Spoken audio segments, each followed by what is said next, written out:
तो नमस्कार दोस्तों, स्वागत है आप सभी का वर्ल्ड टॉक्स हिंदी पर। तो देखिए, जब हम नॉर्थ कोरिया के बारे में सोचते हैं तो हम लोगों को सिर्फ एक ही बात ध्यान में आता है और वो है नॉर्थ कोरिया के प्रेसिडेंट किम जोंग उन, जो कि हमेशा ही सुर्खियों में बना हुआ रहता है अपने वहाँ नॉर्थ कोरिया में अजीबोगरीब रूल्स की वजह से और अमेरिका जैसे देशों को न्यूक्लियर धमकी देने के लिए। और इस बार भी नॉर्थ कोरिया के प्रेसिडेंट किम जोंग उन सुर्खियों में है, लेकिन इन सब की वजह से नहीं, अपने वहाँ फूड क्राइसिस की वजह से। और प्रेसिडेंट किम जोंग उन ने भी इस चीज़ को स्वीकार किया है कि नॉर्थ कोरिया पर फूड क्राइसिस देखा जा रहा है और बहुत सारे मीडिया आउटलेट्स ने इस चीज़ को कवर भी किया है। तो क्या है ये पूरी रिपोर्ट, जानेंगे इस वीडियो में। इससे पहले अगर आपने अभी तक इस चैनल को सब्सक्राइब नहीं किए हो तो सब्सक्राइब कर दीजिए और पास में जो बेल आइकन होगा उसको प्रेस करके ऑल का नोटिफिकेशन भी दबा दीजिए। तो देखिए, इन आर्टिकल्स में ये कहा गया है कि नॉर्थ कोरिया के मीडिया माध्यम से ये न्यूज़ सामने आया है कि नॉर्थ कोरिया की कैपिटल यानी राजधानी प्योंगयांग में पिछले कई महीनों से डेली नेसेसरी, जो कि रोजमर्रा ही हमारे यूज पे आता है, उन सभी चीज़ों की कीमत बहुत ही ज़्यादा बढ़ना शुरू हो गया है। और अभी नॉन नेसेसरी, जो कि हमारे रोजमर्रा की यूज में नहीं आता है, उन सभी चीज़ों की कीमत भी बढ़ना शुरू हो गया है नॉर्थ कोरिया के बहुत से जगहों पर।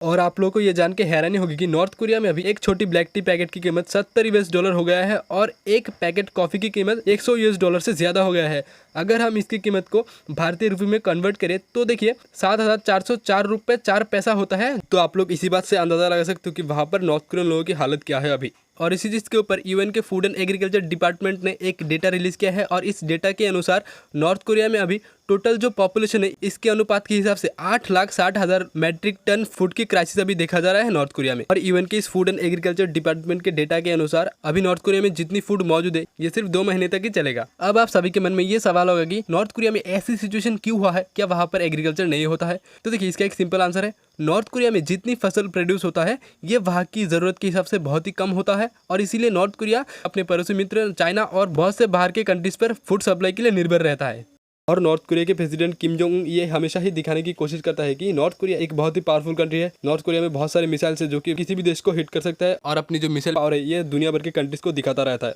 और अभी इसी चीज़ को लेकर नॉर्थ कोरिया में फूड क्राइसिस देखने को मिल रहा है, क्योंकि देखिए कि नॉर्थ कोरिया एक न्यूक्लियर प्रोग्राम पर काम कर रहा है और अभी दुनिया भर में न्यूक्लियर प्रोग्राम जो है वो प्रतिबंधित है, यानी कोई भी कंट्री न्यूक्लियर टेस्ट नहीं कर सकता।